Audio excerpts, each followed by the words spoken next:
You ever have somebody lie to you so much that when you look at them, you just like, yo, these can't be the kids Whitney Houston was talking about when she said they was our future. Because if they are, baby, we are doomed. You are now listening to The Infamous Ones, a true crime podcast hosted by Kay on Spotify. A podcast aimed to uncover and share the stories behind heinous and insane acts that have been overlooked or overshadowed by mainstream media, getting justice for the voices that can't speak. What's up, y'all? It's your girl Kay, and I am the host of The Infamous Ones, a true crime podcast. A podcast designed to focus on crimes committed in the Black community that you don't hear about in mainstream media, giving a voice to those victims that have otherwise been silenced. Hello, hello, hello, everybody. And welcome back to a special New Year's Eve episode of the Infamous Ones, a true crime podcast with me, Kay, the Texas girl in a Georgia world, baby. Ladies, how y'all feel? Fellas, y'all all right? It is New Year's Eve. It is Wednesday, December 31st, 2025, the last day of the year. And your girl is feeling fantabulous, okay? The Christmas holidays are over. I done took down all my decorations. These little crotch goblins of mine got their gifts and they chilling. It's about to be the start of a new year. 2026 is literally tomorrow, hours away, and there are so many things in store. I hope everybody had a Merry Christmas and you were able to, enjoy the holidays, be it with family or by yourself or whatever. Let's get ready for the new year and new beginnings. January 17th is almost here. I am so excited. I got a live show in just a few weeks and I cannot wait to see you all. The registration is open until 11:59 p.m.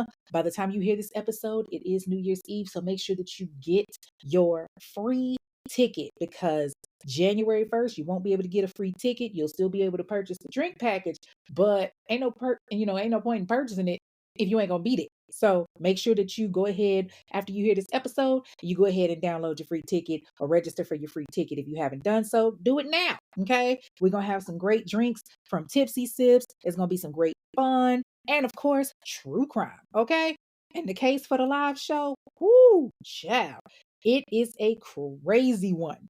So make sure that you register because you do not want to miss it. And shout out to all my mobbers, my A1 day ones that's been here since the show's inception. I love each and every one of y'all. Shout out to everybody. Y'all blew my damn DMs up, my emails, all of that, asking for a closeout episode for the year. So I said, okay, you know what? I got y'all. Y'all know the episode was supposed to drop on Sunday, but so many, I think I had damn near 50 people emailing me asking me, was I doing a wrap up episode? And I was like, dang, I didn't even think about that. So I said, you know what? I'm going to go ahead and do it. And what better way than to drop the episode than the night before the new year? You know what I'm saying? New Year's Eve. That's the best way to do it, baby, to wrap up 2025. You know what I'm saying? So shout out to all of y'all. We're going to go ahead and get into it and everything. Like, y'all, we really are at the last episode of the year. And let me tell y'all, it's definitely one that some of y'all may have heard and some of y'all may have not. But when I heard about it, I definitely wanted to do the case and tell y'all about it because damn, this girl was stupid. Okay. But before we get into that, what y'all sipping on? Tonight, I am sipping on a Crown Peach Beach, which is some Crown Peach, of course, pineapple juice, orange juice, some Sprite, and like a splash of grenadine. And it is a good, okay? And y'all know your girl will never steer you wrong when it comes to them drinks. Okay. So for my snack tonight, I got my popcorn, of course, but I also got some brownies that my coworker made for me. Not them kind of brownies, because I do gotta work in the morning, but y'all get what I mean. So let's get into it. Y'all got everything y'all need to enjoy this episode. Baby, hop on in and buckle up because we about to take a ride back to 2011. Back when Rihanna had everybody finding love, Adele was rolling in the deep, and the help had all of us saying, you was kind, you was smart, you was important. Meanwhile, Tyler Perry had us all screaming, Byron. You know what I'm saying? But in the DMV, DC specifically, a promising student was being stabbed over 300 times. So y'all ready to ride? Y'all know what time it is. Let's get it. This week's case involves Jana Murray, the victim, and the infamous murderer of the week, Brittany Norwood.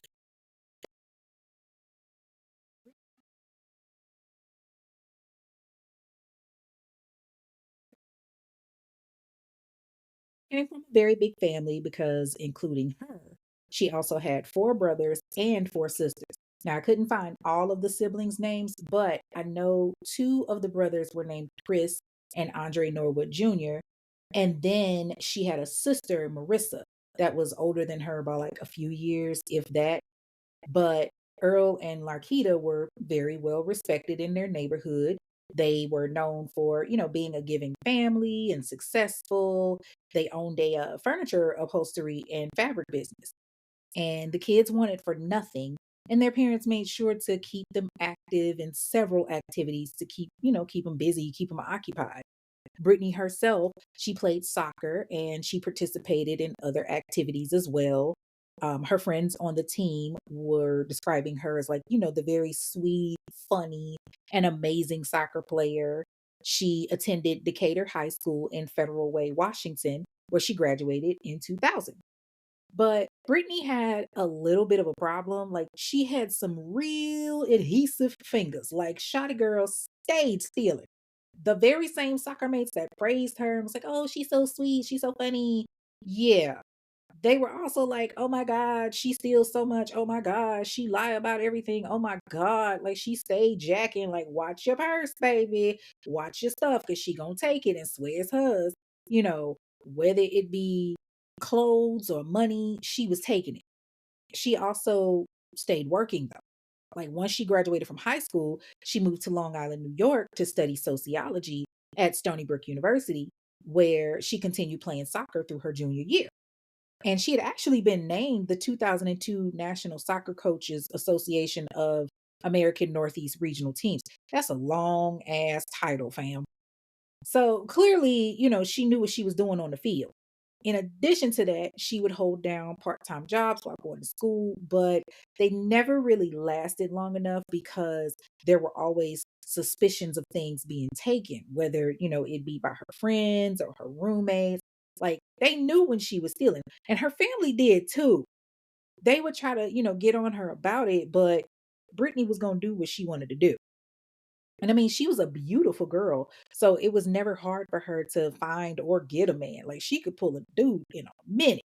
And she dated all types of prestigious men. And it was, expected because she was a knockout. Like she was very beautiful. Like I said, she could pull a dude. She just needed to keep her hands to herself. So I was kind of doing some digging, and according to some court documents, Brittany had this little boo thing that she was with around 2007 when she was working at this dental office.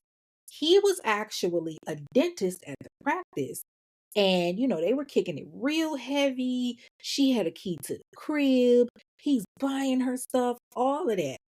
But then they broke up and he moved on. He started talking to somebody else. But she didn't like that. So she started stalking him. Like not just him, but the girl too. And I'm like, y'all work together on top of that. So, it's very awkward. Like you don't, what's the phrase? You don't eat where you shit or something like that. Like, why would you start fucking with somebody that you work with and then it don't work out? Now y'all still got to see each other and all of that. And so, like I said, he had moved on and gotten him this new boo, but she pissed off. Y'all, she broke into this man's house. She stole his jewelry, stole some cash, stole some stuff that belonged to the new chick. And I mean, like, they knew it was her. Like, it was apparent by the stuff that was stolen. And so, they go to the cops and they get a restraining order. Like, but my thing is, damn, you moved the new chick in that fast? Like, okay, all right. So the restraining order never made it like past the initial stages, because if you're familiar with a restraining order, you can get a temporary restraining order, but if you want it to stay in effect, you have to go back to court and then, give the judge probable reasons or probable cause as to why you still need the restraining order.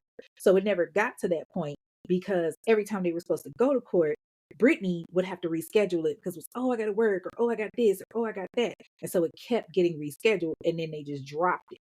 And so, they, with the temporary restraining order, they told her, they were like, listen, you need to stay away from this man. Don't call him, don't text him, don't show up his crib, nothing. And she was like, all right, whatever.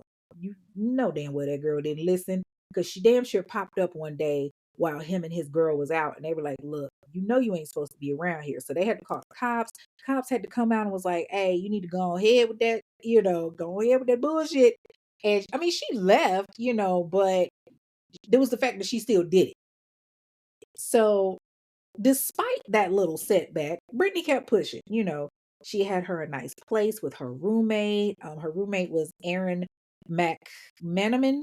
I think that's how they said their name. But here's another thing. In June of 2008, they ended up getting evicted. The landlord filed an eviction on them for non-payment of rent. Their rent was $3,000 a month. Jesus, Devontae, Earl, Christ, who in the hell? I understand it's the DMV. Everything is expensive up there, but $3,000 a month? Shit. For a 2-bedroom, 2-bath? Kiss my entire circumference of my ass. And you know what? Honestly, something's telling me that she probably spent that rent money on herself. Like, it's so many scenarios that went through my mind because I was like, yo, I bet you she told her roommate to pay her the money and she would go pay the rent every month. I bet you it was something like that, like something just off the wall. I don't know.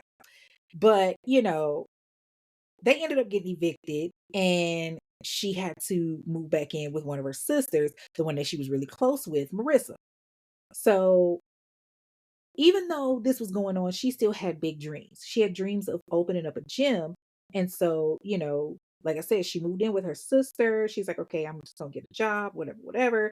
But around this time, she had another setback. She gets kicked out of school. Stony Brook University had so many people coming to them saying that she was stealing that they said, you know what, we're not going to deal with this shit no more. They kicked her out of school and she only had 11 credits. Like, that's not even a semester's worth of schoolwork left. All she had to do was complete 11 credits so that she could graduate. Damn, like that's gotta suck because you still gotta pay all them student loans even when you get kicked out. But here's the funny thing. Her family didn't know what the hell was going on. Her lying ass told her parents that she did graduate. And so her family is ready to, put her degree on the wall and all of that. But she tells them, oh, well, I owe the school some money, so they won't send my degree. And this is the first time where I started to think, you done fucked up, right? No.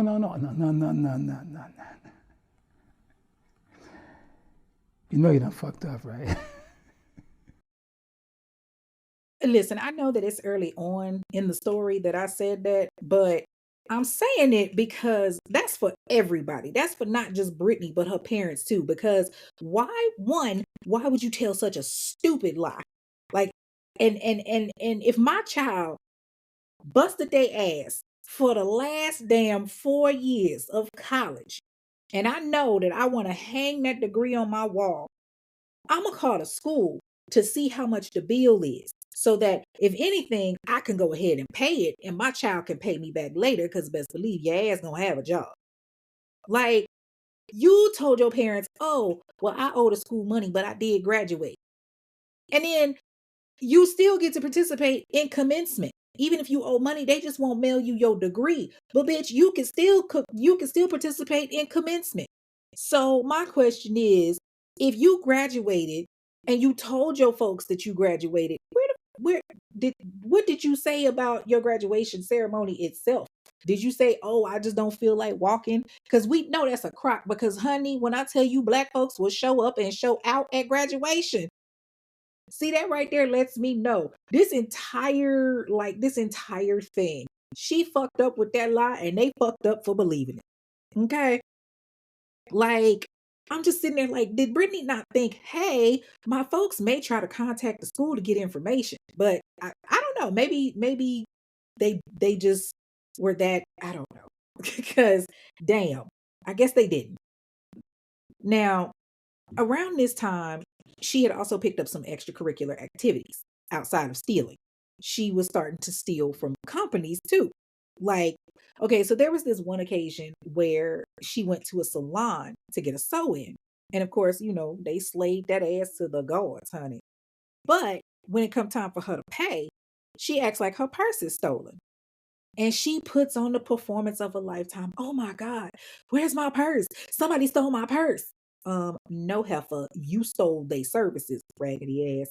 And of course, the salon is, wanting to be helpful. And they actually let her leave, which was the biggest mistake. And then, of course, when the salon goes back to look at the footage, they see didn't nobody steal from her. So they hit her up and they was like, hey, so yeah, you owe us some money. And now she's, stuttering and stammering and oh my God, I'm so sorry. My bad. I thought somebody stole my purse. Okay. So I'm gonna go ahead and send y'all money. Now y'all know damn well that she didn't do that. Honey, she hung up the phone, blocked their phone number, and kept it pushing.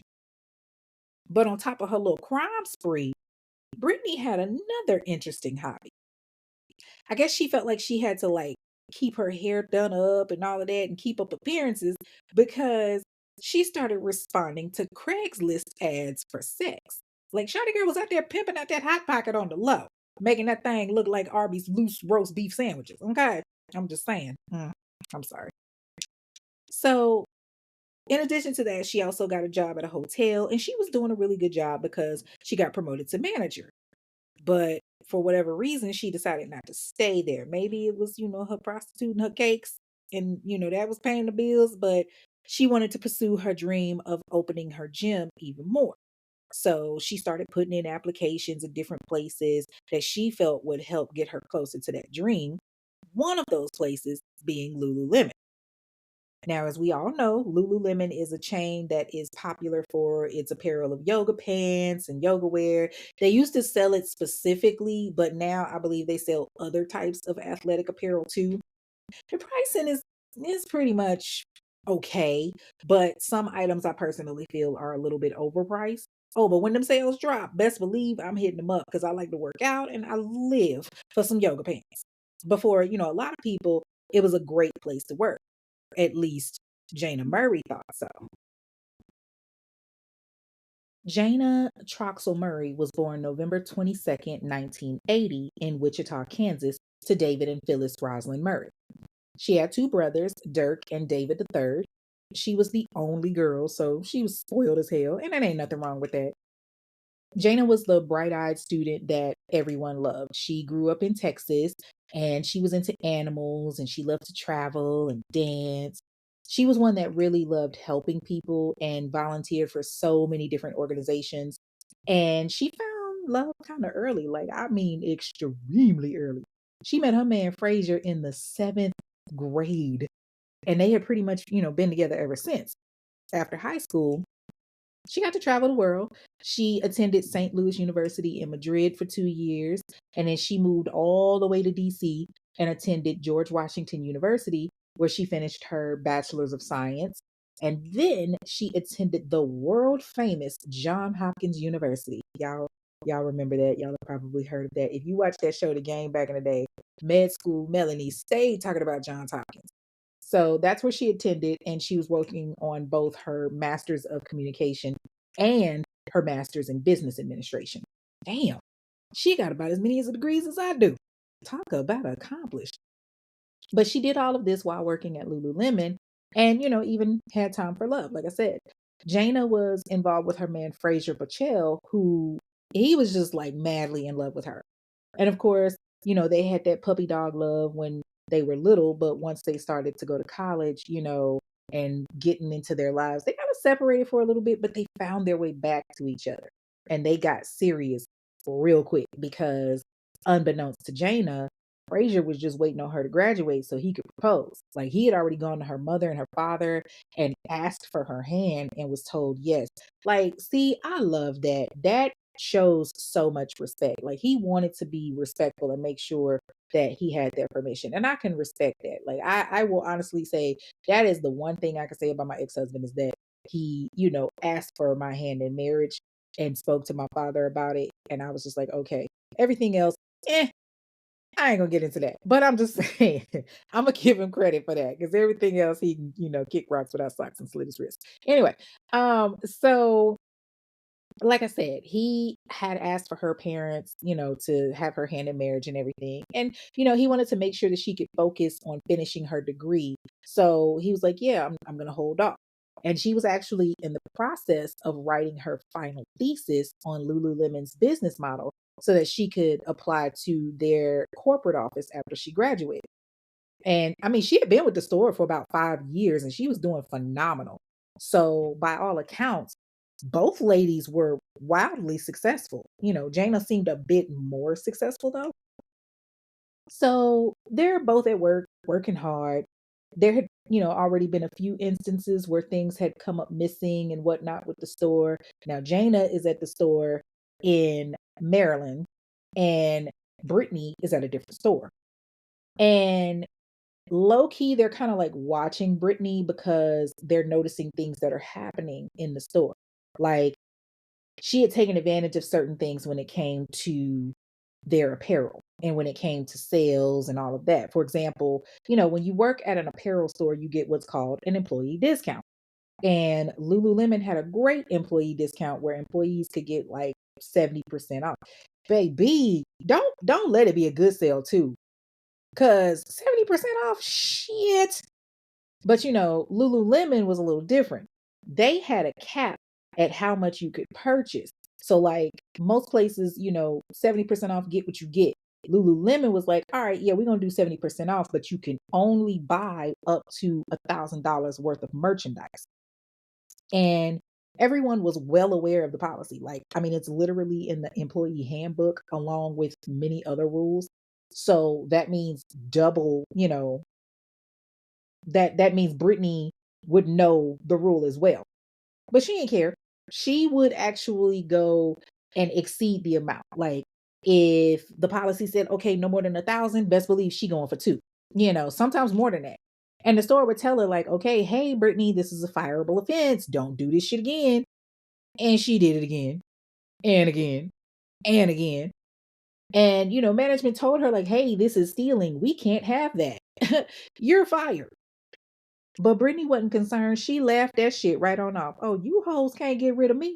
Baby, she took it right to the regional manager and told them, they fired me for absolutely no reason. I was not stealing. I was doing my job. So, of course, they launched an internal investigation and they were like, okay, well, she wasn't stealing. They weren't about to risk a lawsuit. That's what that was. So, of course, they're going to give her job back. Shit, probably give her a pay raise too. But they did move her to a different store. So now she's getting moved to the location in Bethesda, Maryland, where Jana works. Like, imagine coming to a new store and everybody knows you a thief and basically you got to work there because of a technicality. Like, awkward. Like, everybody is just waiting on you to fuck up again. But for the time that she had been there, she seemed to be doing okay. She had been there for about a month, and this is like a very good neighborhood in Bethesda. There was an Apple store next door that had a lot of foot traffic, which meant a lot of traffic for them too. And I mean, plus it's Lululemon, so come on. But Brittany is doing somewhat okay. It's February of 2011. She's working hard and, still stealing. But she had started to get to know some of the employees, one of which was Jana. And she liked that they, had stuff in common, like traveling and athletics and hiking and whatnot. She was established, she was successful. Everything Brittany felt like she was too. Jana knew what she wanted to do, and, she knew she wanted to continue her path with Lululemon, just kind of in a different direction. And Brittany had a little bit of a secret. Even though she was working at the store, she had taken an interview with Equinox to be a personal trainer. And remember, she's trying to open up her own gym. So, of course, this would be the perfect job, right? and she nails the interview. They even invite her back for a second interview for March 14th. But she can't get that, she just can't get that little sneaky little stealing monkey off her back, and them adhesive fingers of hers is hard at work. The same thing that happened at her old location is now happening here. Money is coming up missing from wallets. Clothes is coming up missing. Perfume is coming up missing. Trinkets is coming up missing. Not from the store itself, but from employees' bags. Like, this girl got a serious problem. It gets to the point that all the managers meet and they basically decide, you know what? Okay, if we try to just outright fire her, all she's going to do is go to the regional manager. So we need to catch her in the act so we can get rid of her thieving ass. And they all agree. Once they get some hard evidence, her ass is out of there. So it's March 11th, 2011. Damn, that's my birthday. Not you out here doing some janky ass shit on a national holiday like my birthday. Shout out to the Pisces. But anyway, it's March 11th, just a few days before Brittany is scheduled to have this second interview with Equinox. Brittany is scheduled to close that day, and Jana, she had come in around 3 o'clock to cover someone else's shift. Damn, that's really sad to know that this girl wasn't even supposed to be at work. Like, she might still be alive if the employee that was supposed to be working was there. Mm-mm-mm. But anyway, Jana knows that she has to close with Brittany. And she ended up texting one of her coworkers by the name of Courtney. And she was like, oh God, I got to close with the thief again. I wonder if I'll catch her stealing. And, they're cracking jokes about catching her in the act. So they're joking and laughing and whatever. And as far as operational hours, everything is good. The day is going by, it's going on. People are starting to go home. Rachel, the store manager, she goes home at like 7 o'clock and she leaves Jana in charge. And Rachel tells Jana, she was like, make sure to lock up, make sure to check the bags, all the usual stuff. And when you work for an apparel store or anything like that, the same way that the stores don't allow customers to come in with really big bags, in most apparel stores, they make the employees come in with clear bags or they search your bag. And it's so that they know that you're not stealing from them, basically. And that's exactly what was going on in this situation. So with Brittany and Jana, when they close the store at 9 o'clock, they're cleaning up and everything and getting, everything taken care of to leave. And it's like 9:30 at night, which is about, a half hour from the time that the store closes to the time that they get ready to go. Now, Jana, she got a car. And Brittany was relying on that good old Metro Pass. So Jana has her, stuff together. They're leaving out the store. But before they leave, she's going through closing procedures. She tells Brittany, hey, I got to check your bag or whatever. And she looks in Brittany's bag and she sees that there's some clothing from the store that's in there with the tag still on it. So not only did you steal, but you stole from the store this time. Like, this is an offense and you are seriously breaking the law. So Jana asks her about it and Brittany plays it cool. She was like, what's that? And Brittany was like, oh yeah, I bought that earlier when Chioma was working. And so Jana's like, okay, cool. Let me see the receipt. But Brittany tells her, oh, I ain't got a receipt. She didn't give me one. So of course, Jana's playing it cool because she didn't want to tip her off that she knows she lied.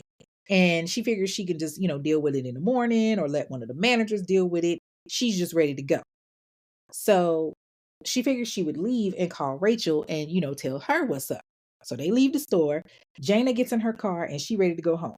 She calls Chioma up first, who supposedly, quote unquote, rang Brittany up, as she said. And she tells her, hey, Brittany is saying that she bought these items earlier and that you rung her up. Do you know anything about that? And Chioma flat out tells Jana, I absolutely did not. That girl is lying like usual. And Jana's not surprised. She was like, yeah, I should have known. Let me call Rachel. So once she's through talking to Chioma, she hits up her manager, Rachel. And Rachel happens to be out on a date with her little boo thing. But this is important, obviously. So Jana tells Rachel, hey, sorry to bother you, but I just got through talking to Brittany. We were closing and I checked her bag and she had some leggings from the store in there. She said that Chioma rang them up for her, but when I asked Chioma, she said that, she didn't.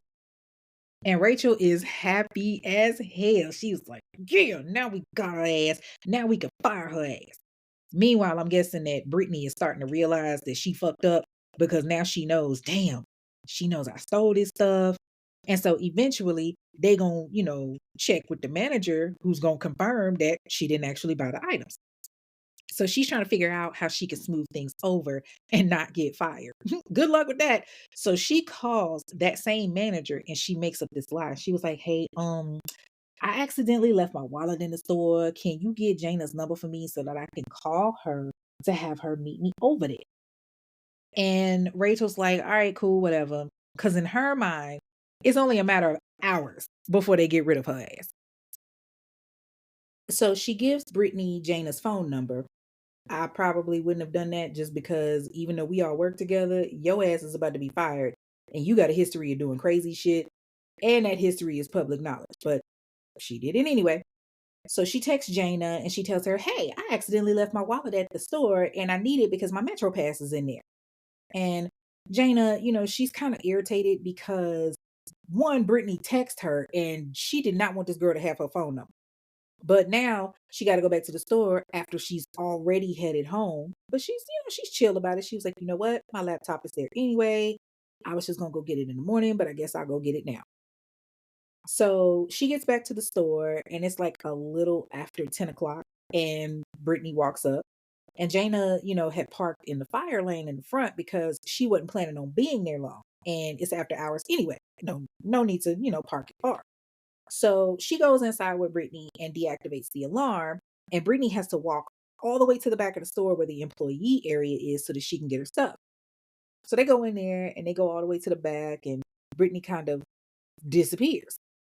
And Jana's starting to get agitated, agitated, been drinking, because she's been gone for a good little minute. Now, I do want to add that even though Lululemon was closed, there's still employees next door at the Apple store. Like this was back in 2011. So back then the iPad 2 was about to come out and it was like, real popular. So you had people lined up at the door to get that.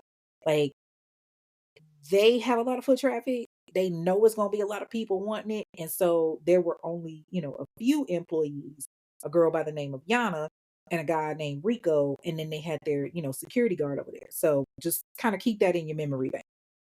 But anyway, Jana is agitated and she's ready to go because she's already had to turn around and come back to the store for this girl. She got what she needed in like 5 seconds. So what the hell was taking Brittany so long? They had been there a whole entire 10 minutes at this point. Like, what is this girl doing? I gotta go home. And, Brittany is playing the role once again. Oh my God, where's my wallet? What am I gonna do? What am I gonna do? I gotta get home. And Jana's starting to get frustrated until she finally tells her, hey, I got an extra Metro Pass. You can have it if you need it, no problem. Now, at this point, Brittany had just decided that she was going to go into attack mode because out of nowhere, she just punches Jana right in the freaking face. Jana's caught off guard. Like, what the hell did she sneak me for? And so instinct kicks in and she tries to run so that she can, leave.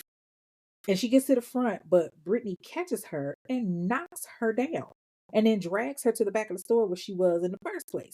And I mean, she's jumping all over Jana, attacking her, hitting her.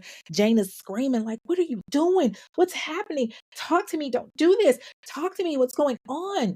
Like, she's literally screaming her lungs out. She's getting hit with so many different objects. Brittany had taken a knife or like a box cutter and a hammer and just started hitting her with it. Now, they weren't causing major damage, but when you're doing it over and over and over again with multiple objects, it's fucking painful. And Jana's crying out, God help me, please help me, somebody help me.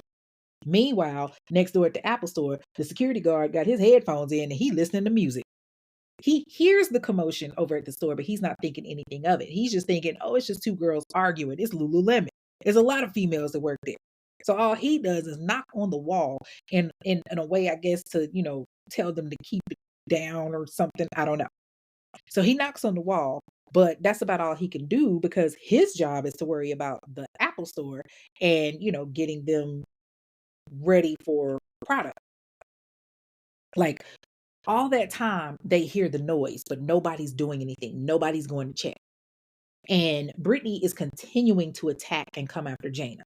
Jaina's still screaming, of course. So Brittany like tries to get something to suffocate her, to silence her. So she starts picking up different items to hit her with. She even grabbed one of those pegs that you use to like hang stuff with in the stores.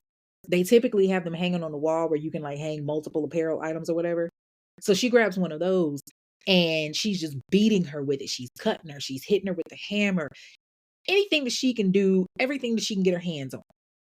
She has literally hit and stabbed Jaina 330 plus times. And then finally, she takes that peg rack and hits her in the back of the head, silencing Jaina permanently. There's blood everywhere. It looks horrific. It was almost as if Brittany was possessed. Like she was panting so hard. And now she knows that she's fucked up because, again, there's blood everywhere. It's not like you could just do a quick little cleanup, boo boo. And so she's trying to figure out how to save herself when she remembers that Jaina had parked in the fire lane. And she's like, oh, fuck. Okay, so here's something that not a lot of people knew about. Rachel, their manager, she lived right across the street from the store. Her and her man were, out on their little date that night, and Brittany heard her talking about it. And so she knew that eventually Rachel was gonna, see Jaina's car in that fire lane and get suspicious.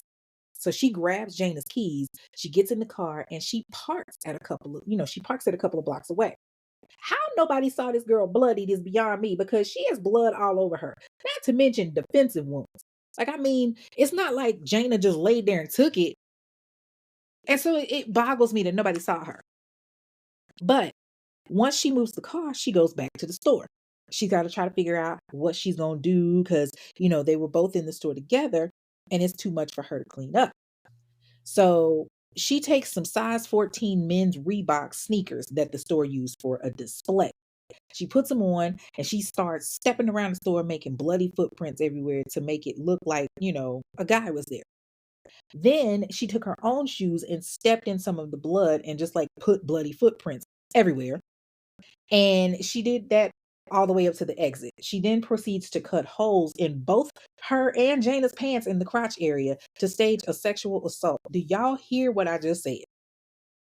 She started tearing up the store even more, throwing brooms everywhere and mops and chairs and all of that, and started cutting herself so that she could bleed, and then put zip ties around her own ankles and her wrists. I'm still trying to figure out how the fuck she put zip ties around her own damn wrist, but she did it nonetheless.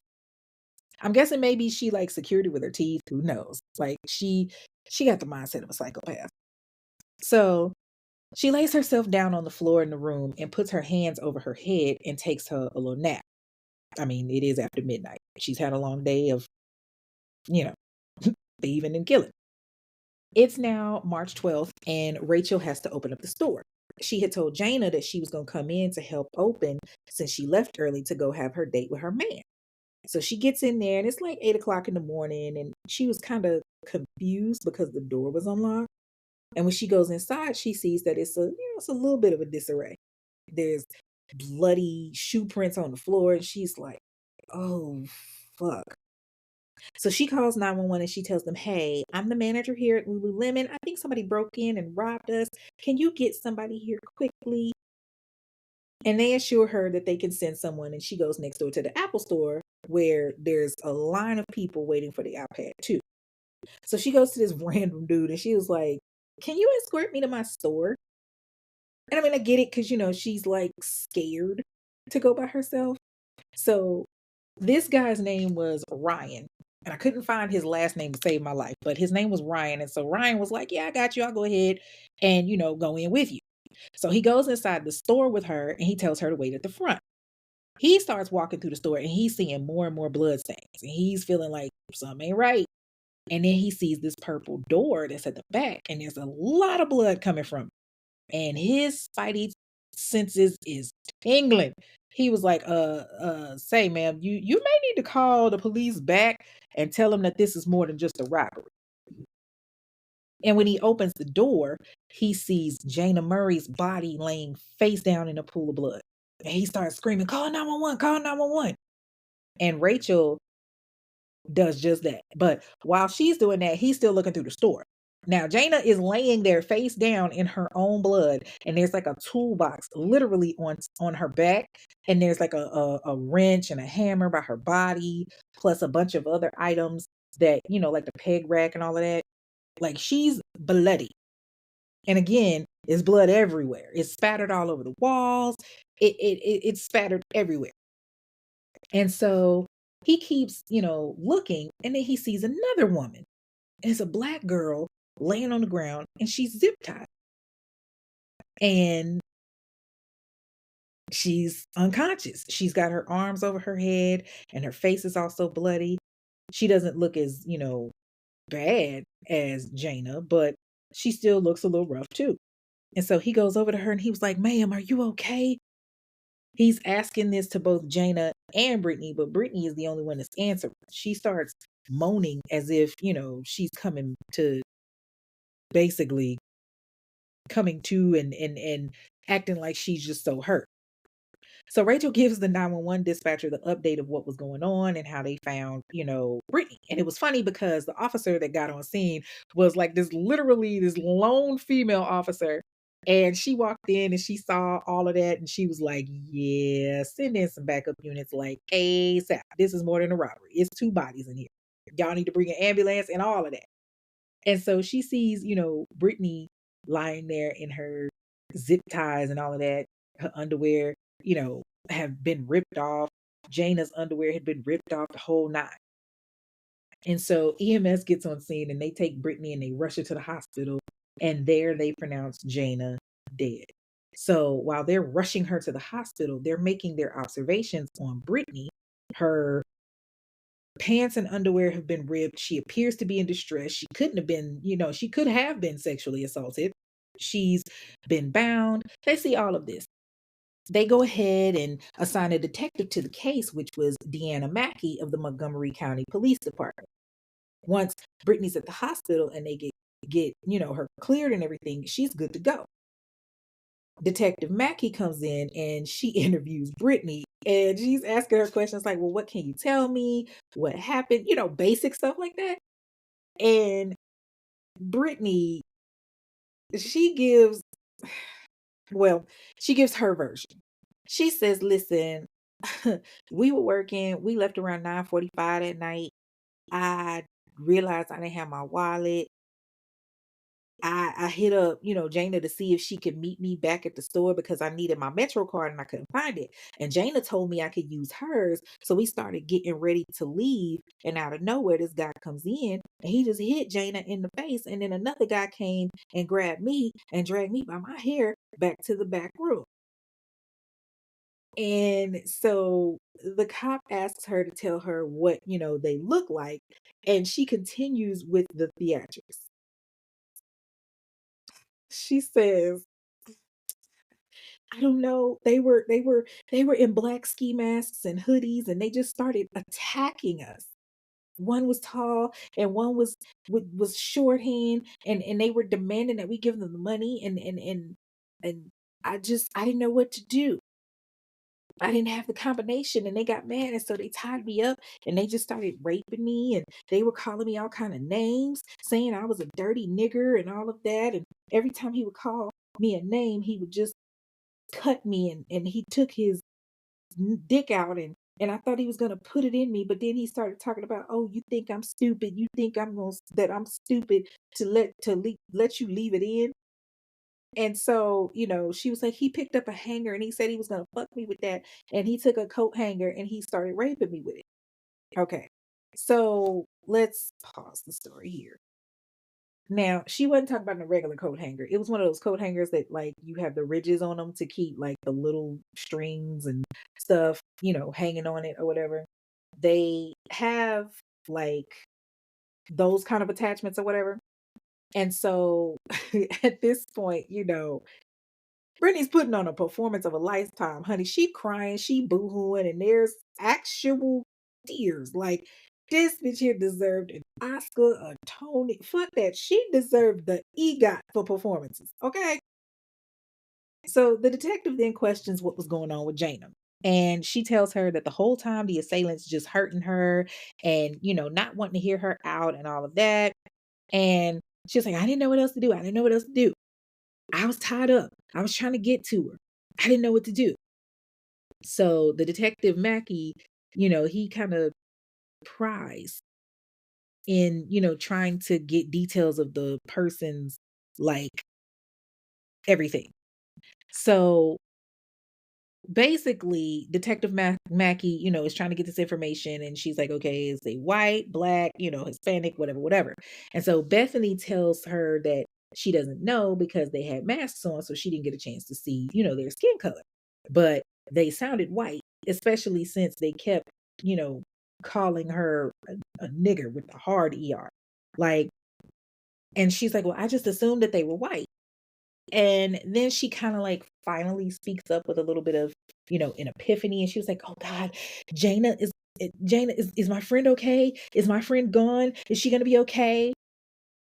But, of course, they can't really reveal any information to her because they still haven't even notified, her family. But whatever, yeah.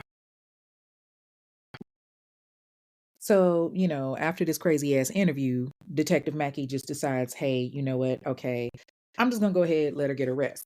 So Brittany stays in the hospital for another day, and then she gets discharged to go back home. So while she's at home, fake recuperating and, all of that, milking it for all that it's worth, the detectives are trying to hit the pavement and figure out who's responsible for the murder.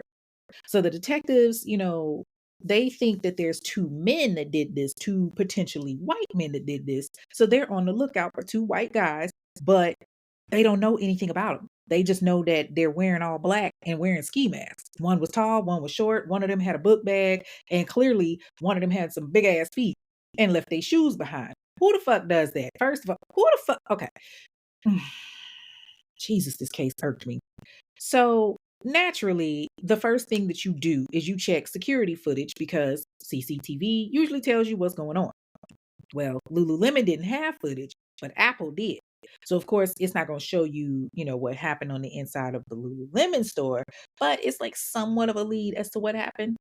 So they look at the footage and they actually do see two men that were walking in the direction from Lululemon. And they fit the description of what Brittany gave. One of them was tall, one was short, and they were both wearing black. One of them had a bag, just like Brittany said. So the cops approached them and bring them in, and the cops, showed them the pictures of the store, and they start grilling them. They like, yeah, so we got you on CCTV. Ain't this you? And of course, the men are confused. They don't have anything to hide, so they told them everything that they knew. They're like, why are we getting brought in here? We ain't got nothing to do with that. The detectives are asking questions and they find out that there's a restaurant that's right by the store where they work. They're both busboys at that restaurant. I mean, these two dudes were literally fucking clueless as to what the hell is going on. They just knew that they were being brought in for something that they didn't do. So the cops know within minutes, okay, they ain't behind this. They've been framed. Now, it just so happens the day that they that they talk to Brittany at the hospital, and the day that she goes to the hospital, a man by the name of Keith Lockett is being admitted for a bar fight. Now, he was practically this homeless man that was always getting drunk and assaulting somebody. So it just so happens that night he had assaulted somebody. And so he had to go to the hospital because of some injuries. So the detectives think, okay, he's got something to do with it because he's injured. They test the blood and everything that he's got on his knuckles and his clothes, but it's not a match, which means they're back to square one. They're trying to, link the guys based off of these big ass shoes that were left at the store because, again, they're size 14. But then they realize, hold up, there's only two sets of footprints at this store. You got a size 14 shoe and then you got this smaller size, but it was four people in this store, at least, according to Brittany. So how is it that there's only two sets of footprints? It should be more because of the way that the crime scene was. There was so much blood. Everybody should have had blood on them. And so time is going on. It's been a couple of days later, and Brittany's been discharged from the hospital. She's back home with her family now. So Brittany's sister, Marissa, she calls the police department and she tells them, Brittany want to talk to you guys. She says she remembers some more stuff. So they're happy because they're like, okay, cool. We might get a little bit of a break. And so they go to Brittany's sister's house where Brittany's staying. And this time it's Detective Drury and Detective Reuven. So they're asking her, they're telling her, we just want to come check on you. What's going on? What you got for us? And of course, they make sure to record the conversation. Now, Brittany gives them the same answer and the same information that she had given the other detective. But this time, they kind of, hone in on those shoes. They were like, listen, the footprints is driving us a little crazy. You know what I'm saying? It just seems weird that they did so much damage to Jaina and everything, but not you, and then left their shoes. And so she kind of like shrugged it off. She was like, well, they kept me alive because they said I was fun to fuck and I was a dirty little slut. And the two detectives are looking at each other like, the fuck is this bitch talking about? It's not making no sense. Not to mention, she looked kind of smug about it. And so they ask her, well, what was Jaina doing? Did they try to fuck her too? And Brittany tells them, I don't know. She was just screaming for help and, she getting all choked up and shit. And then she tells the detectives, you know what? Maybe I just need to go back to Seattle because it's not meant for me to be here. Like, this is just too much. I'm scared. I was supposed to be going to my second interview today, but I can't do it. I don't want to leave this house ever again. They've been sitting here listening to all of this, but they still have a lot of ground to cover, which is the reason why they were there, right? So they start getting into the nitty gritty of it. And they're like, Brittany, do you know where Jana's car keys are? We can't find her car. Have you seen it? But she's still playing it cool. No, I ain't seen it. The more that they're listening to her, the more that they're starting to get this feeling in the pit of their stomach that this girl is a few fries short of a Happy Meal. Like something's just not adding up. So the next day, they're doing some investigating and they're doing some digging, and boom, they find Jana's car. It's parked 3 blocks away and it's parked illegally. I'm surprised it ain't been towed, honestly, but it's what they see when they get to the car that they're like, okay, what in the entire fuck? It's blood everywhere. It's blood on the inside of the car. It's blood everywhere. Like it's a fucked up Dr. Seuss riddle. It's blood on the tires. It's blood outside the car. It's blood near. It's blood far. Like remember, Brittany left the store to go move the car and had blood all over her. So it's amazing that nobody saw her, number one. So they can only go off of what Brittany, had told them. But they got the car now. So they got a little bit more evidence. But they're still stumped. They don't have any suspects at this point. They're literally going in circles. All they've got is a size 14 footprint and Brittany's footprint, but none of Jada's and none of the other assailant. And to make matters worse, Jana's footprints were clean on the bottom of her shoes. Like there was no blood. So they're noticing there's no footprints on the outside of the store either. So how did blood get to the car, but there was no blood on the outside of the store? There's plenty of it on the inside, and then there's blood on the car. So did this just float all the fucking way to the car? And then let's look at the injuries. Jana had been hit and cut over 330 times, but Brittany just had a bump on the head and some stitches. So why did they brutally murder this one girl but barely touch Brittany? Rape kit came back negative for both of them. And all she's saying is they let her live because she was fun to fuck. Plus, everybody at this point is scared. Employees don't want to go, they don't want to go to work because they're scared it could happen to them. Nobody wants to close their store up. Hell, nobody wants to open for that matter. The shopping center had to get more security because people are, wanting to make sure that they're safe and, they're having to be walked to their cars and all of that.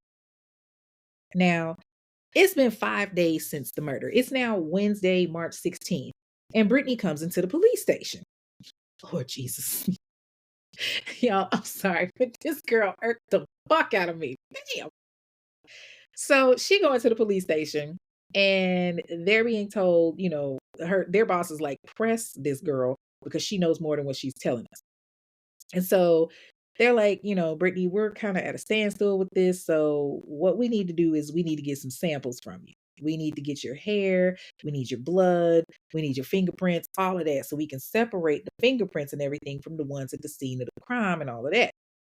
And they want to do this because they're starting to get the idea that Brittany had something to do with this. And surprisingly, she agrees to it. So they get her fingerprints and all of that. But, she gave it up. And they asked her about the car again, Lord Jesus. They said, what can you tell us about the car? She said, well, I mean, I've seen it, but like I can't really tell you what it is because I'm not into cars like that. I don't know the maker or anything. And so she leaves the precinct, goes back home with her sister Marissa. And not long after, Marissa calls up to the precinct and she says, hey, Brittany says she want to talk to y'all. Like, God damn. What does this girl got to say now? So she goes into the station and she puts on her theatrics. She was like, listen, I'm about to move back to Seattle because this whole experience is just traumatic for me. And I don't think I can live in this city and be looking over my shoulder. But I want to let you guys know I actually have been in Jana's car before. I was kind of scared to tell y'all. But before they started raping me and tied me up, they made me get her car keys out of her purse and go move her car because she had parked it in the fire lane. So I'm just saying, if y'all test the blood in the car and it comes back that it's mine, that's why. And this was yet another time that I started to think, No, you done fucked up, right? No.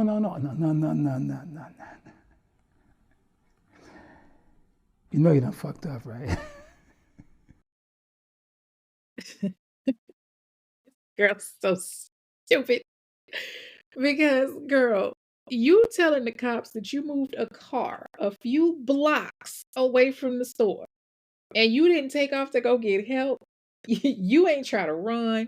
So, so wait, they trusted you enough to not whoop your ass and basically told you, hey, take her car keys and go move her car and then come back. You're on the honor system when you could have easily gotten away. Girl, what the bye? Be for real. You really thought the detectives was gonna go for that? Like, child, at this point, they knew that they had the person they were looking for because her story is literally falling apart. And so one of the detectives speaks because they know that this story is bogus. They see what everybody is thinking. And so they was like, okay, let me get this straight. You and Jana were being attacked in the store. The assailant hadn't even tied you up yet, but Jada is getting brutalized. They stopped long enough to tell you to get into your coworker's bag, grab her car keys, and go move her car, and then come back to the store so that they could tie you up and rape you. I'm sorry. She wipes her eyes and she says, yes, I'm telling you, that's what happened. They said that they were going to watch me and that if I did anything, they knew where I lived. Whew. Okay, I get the whole, we know where you live to an extent. Your driver's license is in your wallet with the shit, you stole from other people. But girl, how are they going to watch you from inside the store with no cameras? Make that make sense. So now the cops is truly entertained. And they're like, well, how did you get back into the store? And she tells them, I just walked in. Bitch, what? You walked back even though you had opportunity to run? Okay. Mm, Fix it, Jesus. So she goes on and she's like, listen, I saw a cop, but I didn't want to wave them down because I figured they would try to like hurt my family or something. They said they knew where I lived and I got to keep my family safe because, my sister and her fiance, they're innocent. And then she does this little move that is like hilarious because she has this sudden epiphany. And she was like, oh my God, I remember I was wearing a black hat. Okay. So all of a sudden you're remembering all these damn details that you didn't remember before. Okay. But she said that because she knew that that black hat was in the car. And so when they tested it, the DNA on it showed that it was Brittany's and it had Jana's blood on it. So then they start talking again and they're like, well, how is it that you didn't see the attacker? Run it by us one more time. And she lies again and she's like, well, I saw them a little because I fell on top of Jana and that's how I saw them. And that's why they attacked me. Everything that they were saying was just so racist. So that's why my footprints are near hers. None of this shit makes sense. Like, what the fuck did one thing have to do with the other? By now, the police are just tired of dealing with her ass. So they just light her the fuck up. They go all the way in. Brittany, cut the shit. We know you did this. You are a thief and everybody knows it. You killed her, didn't you? Cue the waterworks. No, I didn't do this. Jana was my friend. And she lying her ass off. And she's just like, please, I just need to talk to my sister and my brother. Oh, you want to talk to your sister and brother? No problem. Because they thinking, all right, get them to talk to her and get them to, get her to tell the fucking truth. So Chris and Marissa come in there and the detectives let them know what's up. Your sister is now a suspect for murder. So they laid out all the evidence. They're telling them how her story is falling apart, how it's not making any sense, how she's saying that the assailants let her walk out the store to go move a whole fucking vehicle. They're talking about the blood found in the car that belonged to her and everything. Marissa, she getting mad. No, that ain't my sister. No, that's not her. And she starts screaming and hollering, and they're telling her, like, hey, if you don't calm the fuck down, we're going to take your ass up out of here because your sister's a suspect whether you like it or not. And, Chris is kind of like more calm and reserved. So they end up talking to him. And he's asking all these questions. He was like, well, if she did kill her, then why would she move the car? And the detective was like, go ask your sister that. And so Brittany, she's starting to feel the pressure. And she's just like, Chris, can we go ahead and go? We came in here willingly. Can we go ahead and go? But the cops was like, nah, B. They handcuffed her ass to that table. And so Chris tells them, well, let me try to talk to her, all of that. So they leave him alone for a few minutes and they're listening from the surveillance room. And Chris is trying to like figure out what's going on. He was like, Brittany, did you do this? But Brittany is like real stoic. And she's like, I don't want to talk about it here. I just want to go. I mean, he can understand what she means, but it's a little too late for that. Bitch, you handcuffed to a table. And he's like, I hear you, but I don't know if they're going to let you go home, sis. Like, they got you as a suspect, and you need to tell me what's going on. And so she starts whining. She's like, Chris, I just want to go home. And he's like, I hear you. I'm not going to rat you out, but I need you to tell me what the fuck happened so I know how to talk to these guys. Because if you didn't do this, then we got to get you a lawyer. And, shit needs to be handled. And she's concerned about them hearing her more than anything. Like, she's like, well, can they hear me? Can they hear me?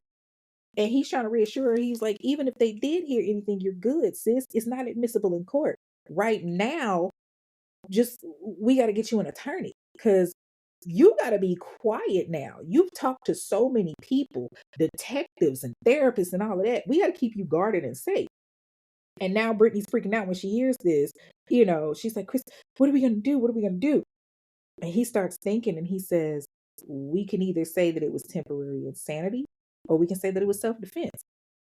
And Brittany's breaking down. She's like, I'm sorry, Chris, I'm so sorry. And he's trying to comfort her the best that he could, but she's handcuffed to the table.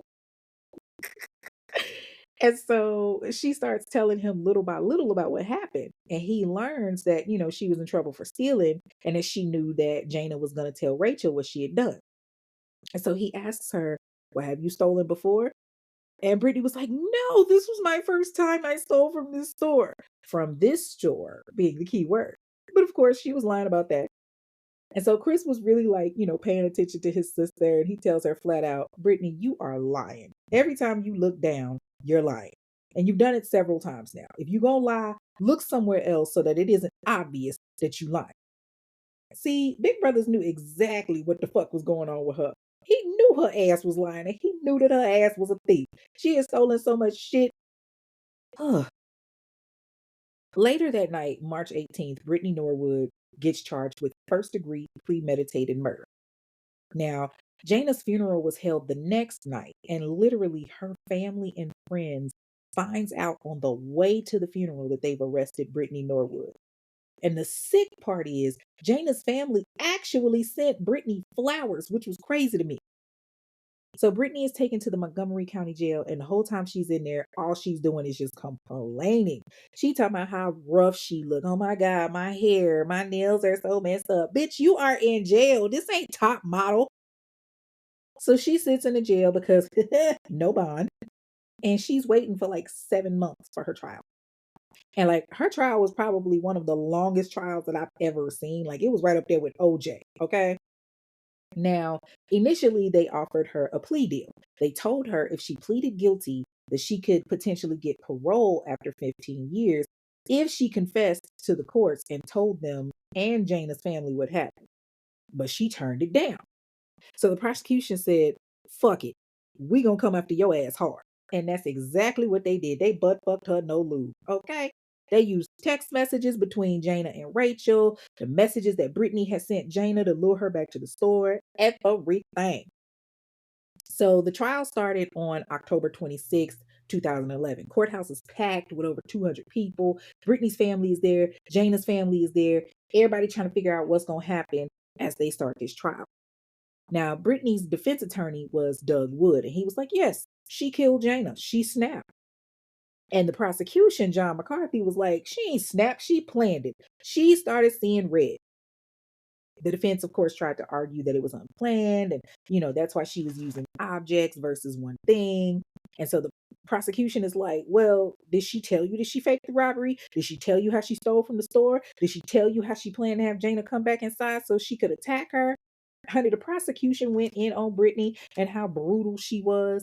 They talked about how she stabbed this girl over 331 times, how she bashed Jana's face, and how she made up the whole fake attack and was trying to put it on two people that had nothing to do with it, how she lied about being raped, the whole nine.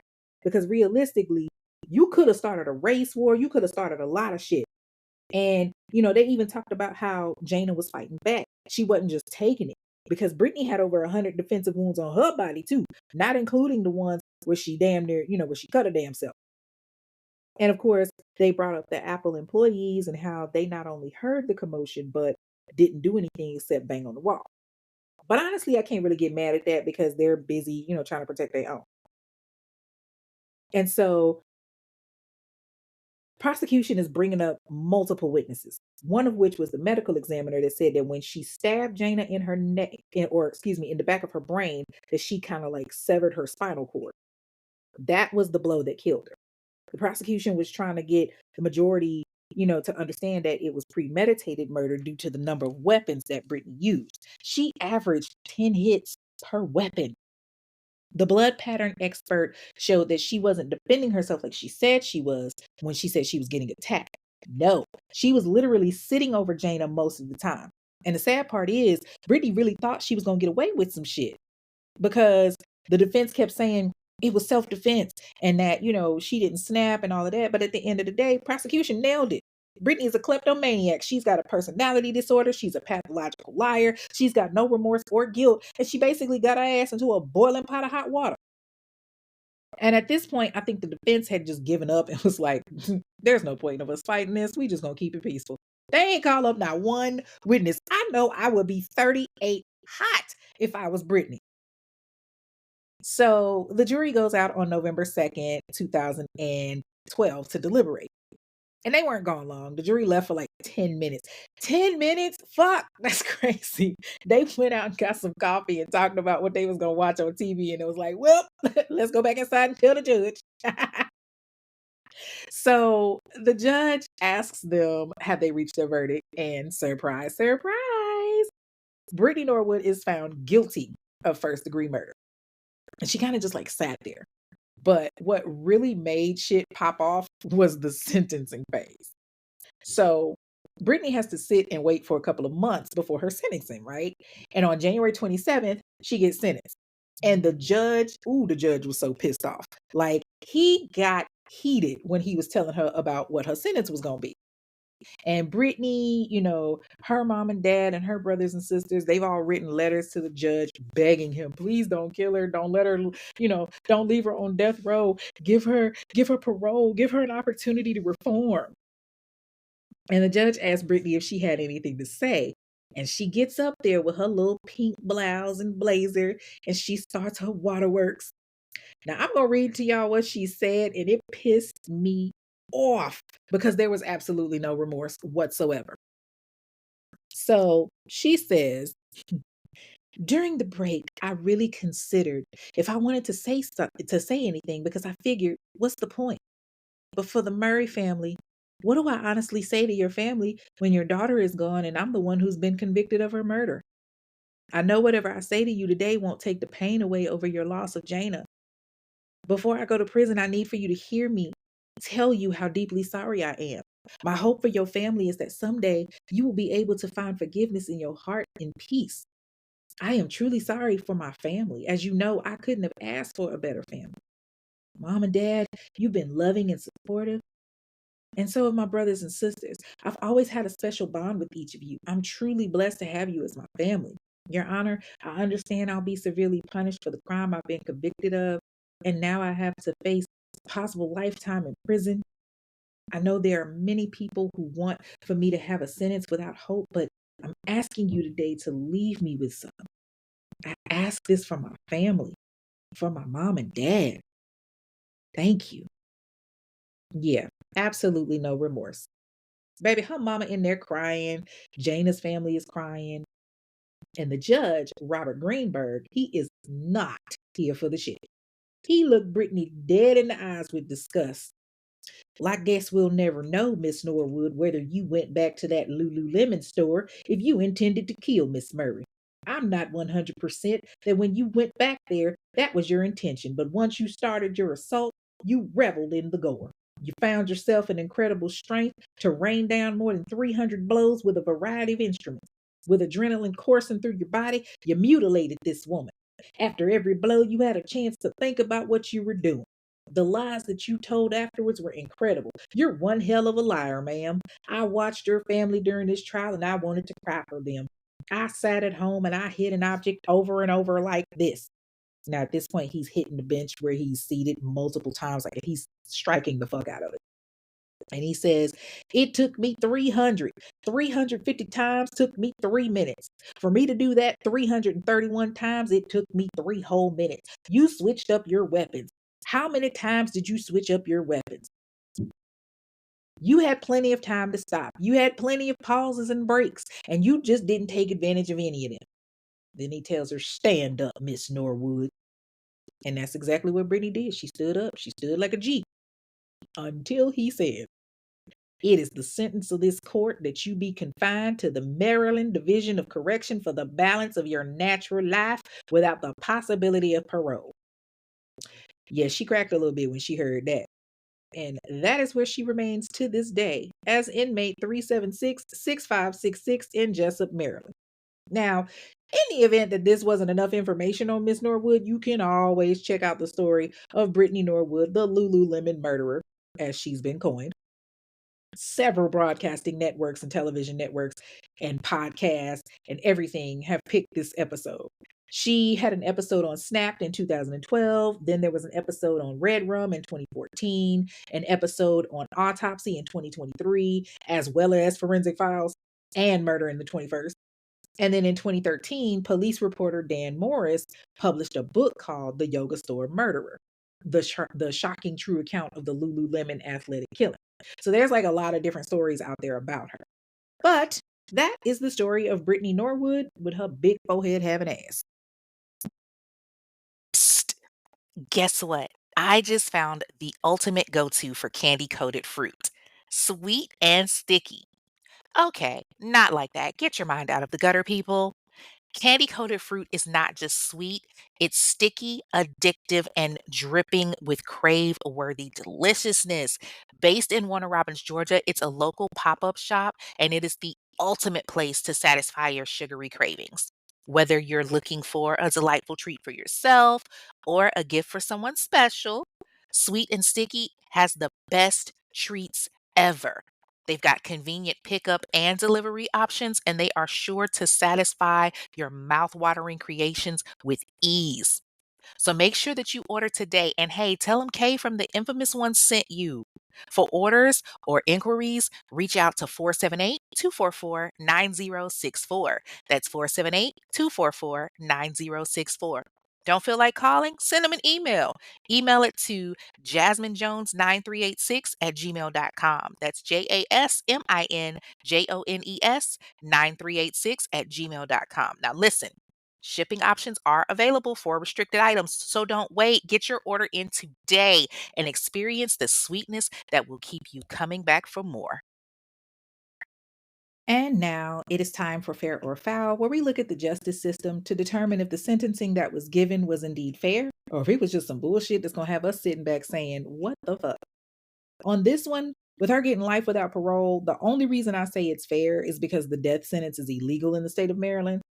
But damn, if anybody deserves a $42 cocktail, it's her ass. She was a fucking psychopath. The fact that she could just steal from so many people and look them dead in the face like nothing happened, like, she got a kick out of that. She got a thrill out of that. The fact that she stole from friends, be it, cash, clothes, hell, she stole perfume from people. Shit that was like you stole petty shit. And then when they shit came up missing, you acted like you didn't know anything about it. Like everybody knew that you had sticky fingers. I wish that people would have pressed charges beforehand before it got to this point, because then maybe she would have realized the severity of what she was doing.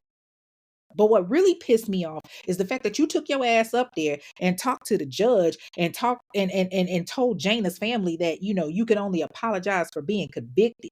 You never even took ownership of what you did. All you said was, how do I apologize for your daughter being gone and for me being convicted of her murder? No, bitch, you apologize by owning up to what you did. You killed that woman in cold blood. You knew that you had gotten caught. You knew that next morning, if your ass had came into work, that Rachel was going to fire your ass. There wasn't going to be no going to the regional manager this time. And the fact that the regional manager let you get away with that shit, honestly, I would have found another reason to fire your motherfucking ass. They fired you originally because they thought you were stealing, which is what you were doing. You were abusing the system. But I really wish there was another way that they could have gotten rid of you. Hell, they do it in a lot of companies.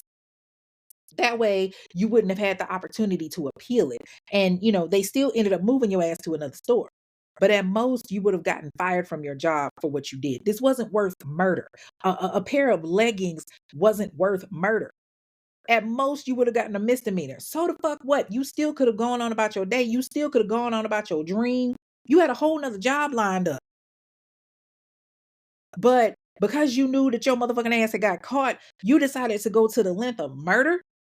And then the way that you did it to this girl, it was severe overkill. 331 stab wounds and defensive wounds. And that's just what they could count. Like, they're thinking that you did more than this. The fact that you came up with this meticulous and diabolical plan that you were assaulted and raped, and then you put it on two white men. Now, don't get me wrong. White men have been abusing Black women for years.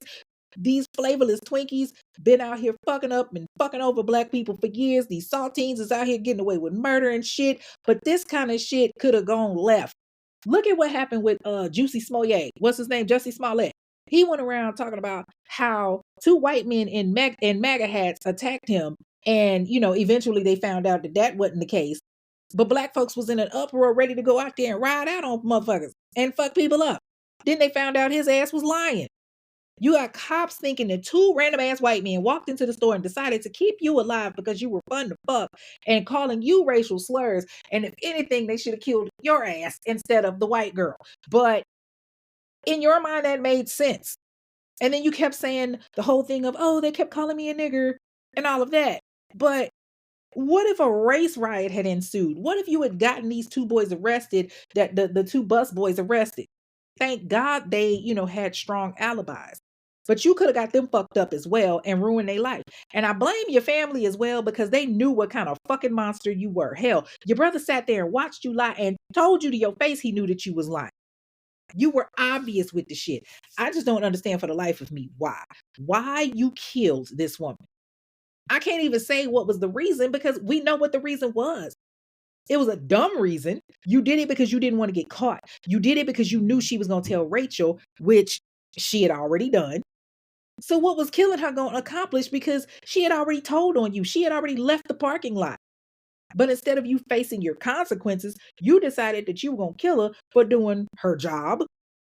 You could have disappeared like you did before. The same way that you blocked that hair salon from contacting you and all of that after you did that fuck shit.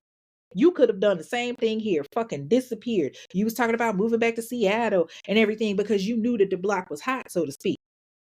So get your ass up and go back to Seattle. Go somewhere. Move, lay low, whatever.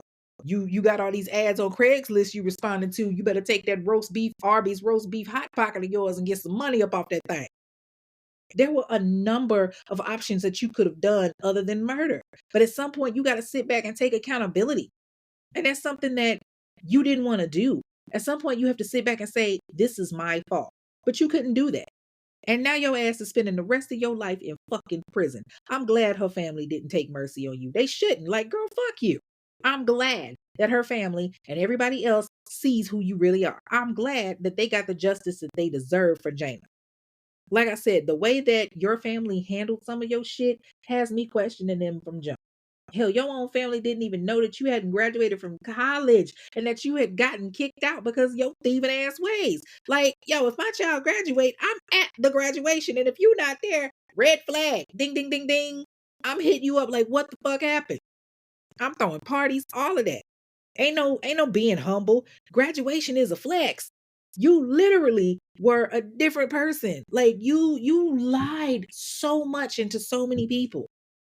And that just has me sad for them. Like I'm wondering what the fuck that they were ignoring because clearly they didn't know who the fuck you were. Clearly they didn't pay attention. And that's part of the problem. But as for your sentencing, you got every fucking year that you deserve. I hope you fucking rot in there. I hope that you get turned out by some big bitch named Bertha and she got you washing her dirty shit stained drawers every night until you leave this earth, you raggedy bitch. So sentencing deserved. That is all for this week's episode of The Infamous Ones, a true crime podcast. You can follow the show on the various streams. On Instagram and TikTok at Infamous One Podcast. That's a number one, by the way, not spelled out. And you can leave a review there. On X, it's Infamous One Pod, where you can also leave a review. And y'all know we're going to get into those. The first review comes from Apple Podcasts from Ms. _ TX girl, Texas girl. And it's a 5-star caption. I love it here. First of all, she from Texas. Yes, yes. It says, I absolutely love your podcast. My country cousin Renee over at Melanin Mayhem brought me here, and I'm glad I came over because you ladies are two of the best podcasters out here. Please continue to highlight the missing people cases and keeping their names alive. I most definitely will do that. Thank you, Puddin'. Listen, you can hear about those cases on my other podcast, The Black Box, Urban True Crime Mysteries. Listen, I swear I love these podcasting episodes. I love the podcasting world, and I love all the people that are in it that keep me going. The next review actually comes from TikTok, and I'm not gonna lie, I got a little choked up when I read it. It's from Sweetest Angel, and it says, I love being a part of the Infamous Ones Mob podcast. I love you so much. In my opinion, I love your podcast for how invested I get in it. Not only your investigative journalism, but how real to me you tell it. I for real cry, feel all the feelings while not too heavy, but still with strong emphasis on where awareness is needed. 10 out of 10 and all the 5 stars. Whew, baby, y'all trying to make a thug cry? When I tell y'all that had your girl feeling all happy and whatnot, like that really put a smile on my face. And I don't really check my messages on TikTok because usually it'd be like them little 1-word messages and stuff. But when I saw that, when I was like, okay, something said open it. And I'm glad that I did. So, thank you, thank you, thank you. I really, really appreciate it. And not just them, but listen, y'all, I really appreciate all of y'all for rocking with your girl these last 2 years. It has truly meant more to me than you know. I was looking at the stats for the year and y'all showed y'all asses, okay? I won't get into all of them, but I just wanted to share some of the things with y'all as kind of like a wrap up that, just kind of had me beaming a little bit.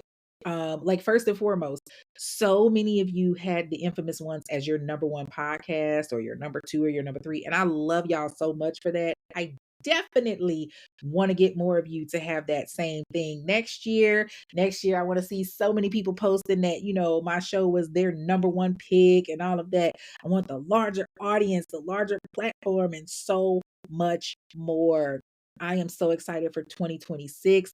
I was looking, at the wrap up through Spotify, and there were so many things that just really stood out.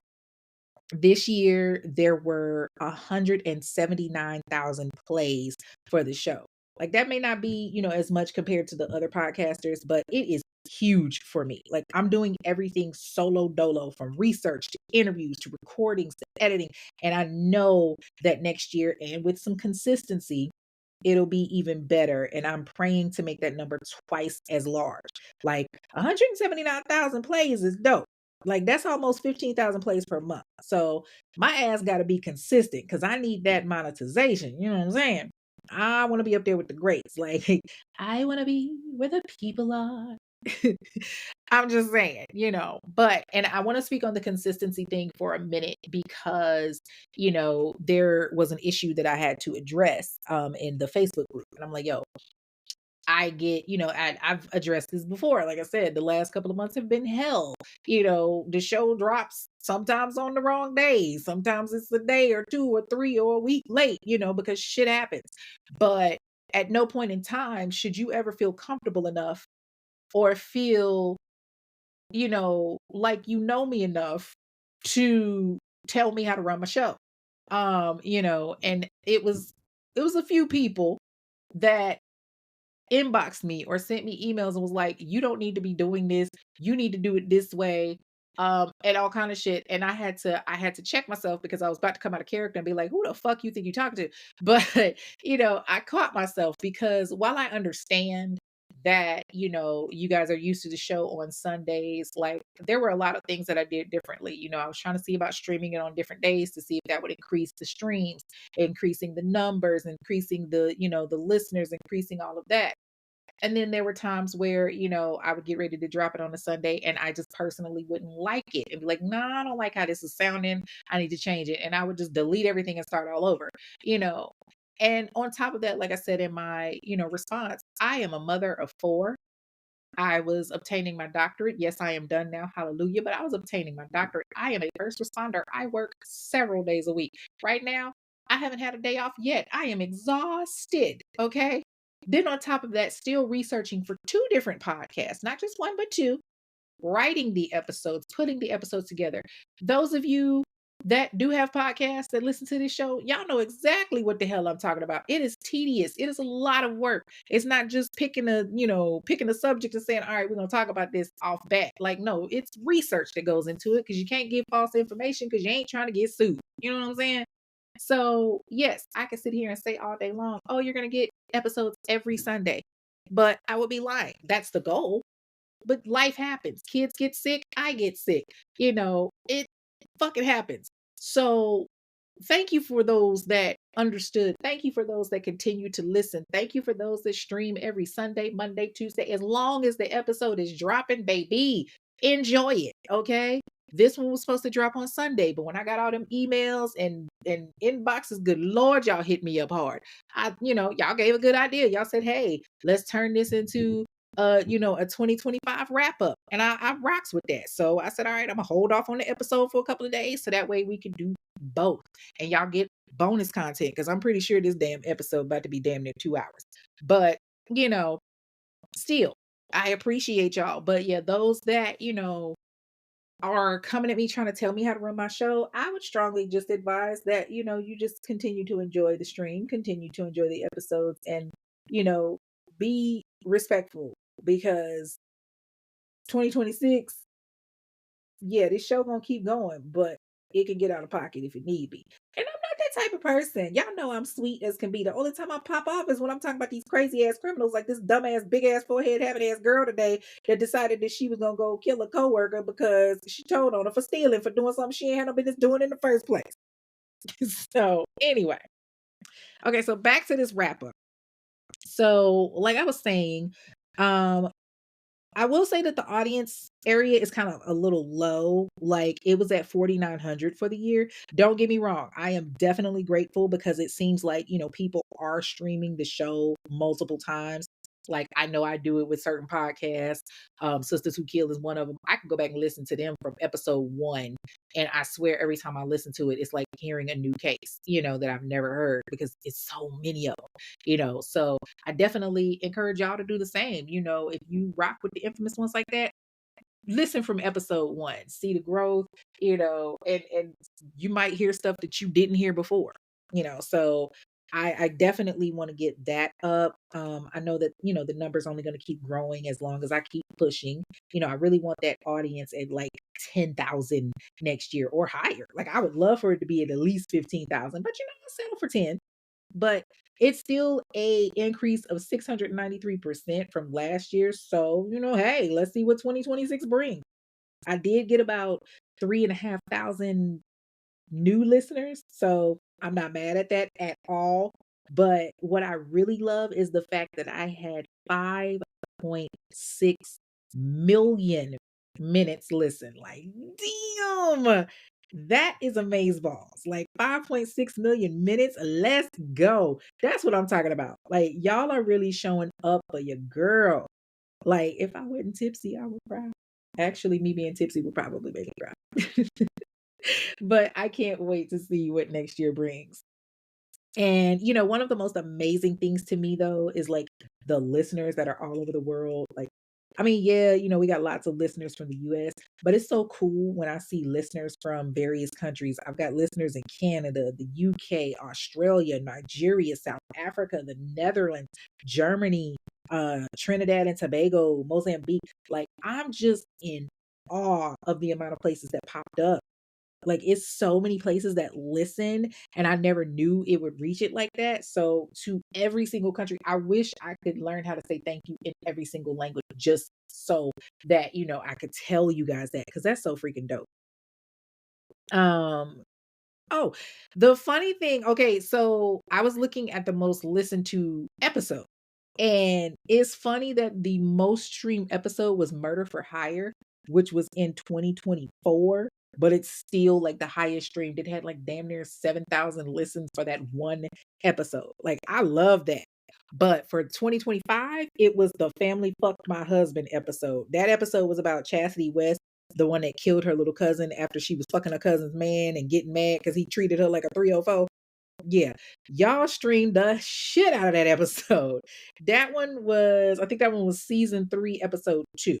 Like, her ass was low down and trifling, child. Ooh, the episode still make me mad. Your raggedy ass gonna fuck your cousin's man and get mad because she leveled up and moved on in her life. And instead of trying to check the dude, because he still don't want to go public with your little fat ass, you try to scare her away and end up killing your own cousins. Like, that's mm. All in all, 2025 was a great year, and 2026 will be even better. Thank you guys for the streams. Thank you guys for the love, the reviews. Y'all kept them reviews lit, okay? Keep them coming. I'm trying to get to, I think it's like 154 reviews on Apple. I would love to see, 200 reviews. Y'all definitely keep the commentary on Spotify. Make sure that, y'all are following on all platforms. Follow on Spotify, follow on Apple, because there's always going to be something coming. Now, if you would like to join the Facebook discussion group, you can join the private discussion group, the Infamous Ones discussion group. If y'all don't know by now, answer the questions or no entry. You can hate from outside the club, but you ain't getting in. Okay. But once you do get in, come on in, take a seat, tell us where you're from and what you're sipping on.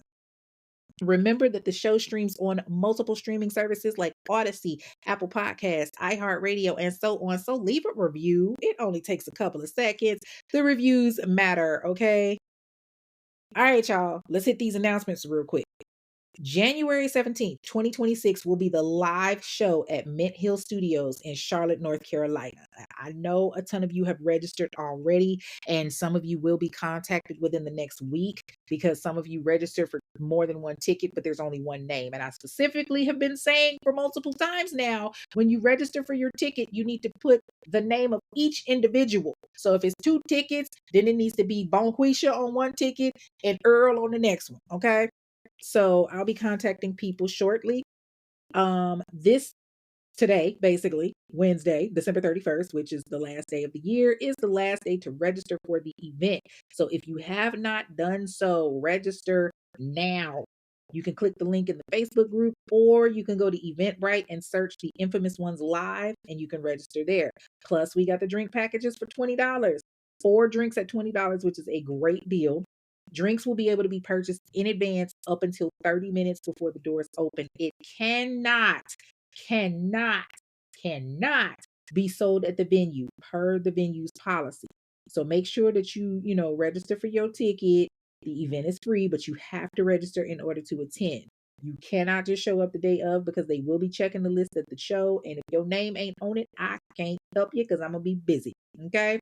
We're going to have a great bartender on deck from Tipsy Sips. So please purchase your alcohol in advance again. The Infamous Ones does have spots available for sponsorships. The sponsorships for the show start at $50 and up. If you're interested in sponsorship, please send an email to infamous1pod@gmail.com and I will send you the information. If you would like to promote your business, there is a special for promo that's $35 that you can promote your business through the show. The show streams roughly anywhere between 1,500 to 3,000 streams per episode. So that's up to 3,000 people that will hear about your business. So make sure you email, okay? Also, make sure to check out the Black Box. Episodes drop at random starting January 1st, which is tomorrow. And you will not know when they drop unless you follow the show, okay? That's the stipulation. You have to follow the Infamous Ones on Spotify, okay? Make sure you have to follow it on Spotify, follow it on Apple Podcasts, whatever you're listening to your episodes on, make sure that you're following because that's the only way that you're going to know. I'm not going to give a specific date as to when they're going to drop. I've already got multiple episodes recorded. I'm just going to hit the publish button and when it drop, it drop. Okay. If you want to support the show or if you're feeling the spirit, meaning that liquor that we've been sipping on, click the link at the bottom of the screen from whatever app you're listening to this episode on and hit listener support to subscribe. Subscriptions start at 99 cents or you can donate via the Cash App to $infamous1pod. That's $INFAMOUSONEPOD. The donations will go toward court documentations, phone calls, interviews, JPay, all of that.